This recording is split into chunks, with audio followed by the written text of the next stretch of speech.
बोला बोला बाबा बैजनाथ की।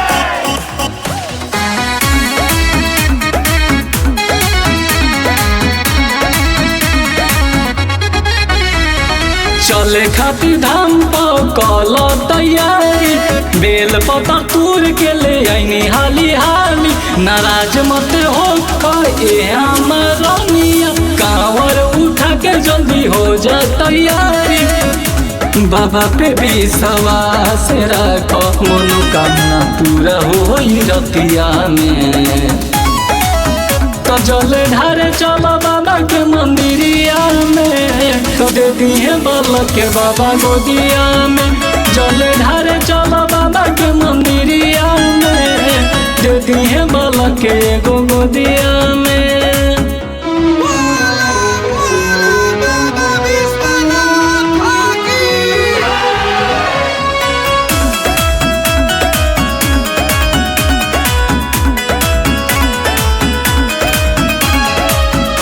तीनों तीर लोकी हवन भोला भंडारी बोल बम बोलत चला कट जाई दुख तोहर सारी।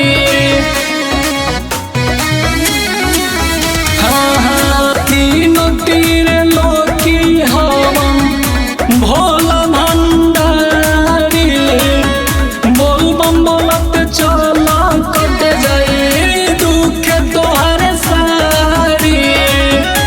बतिया के अरे हमारे कोला तू दिमगिया में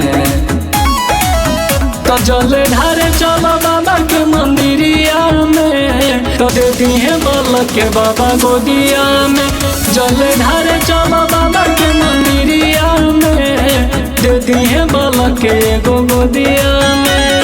बोला बोला बाबा बैजनाथ की।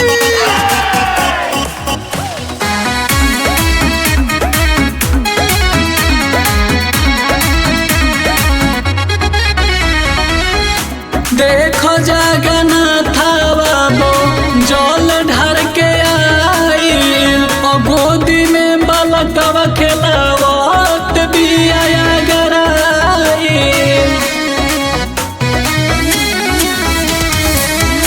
कमेंदर जितेंद्र अविनाश जल ढार के आई अपने में मगन होके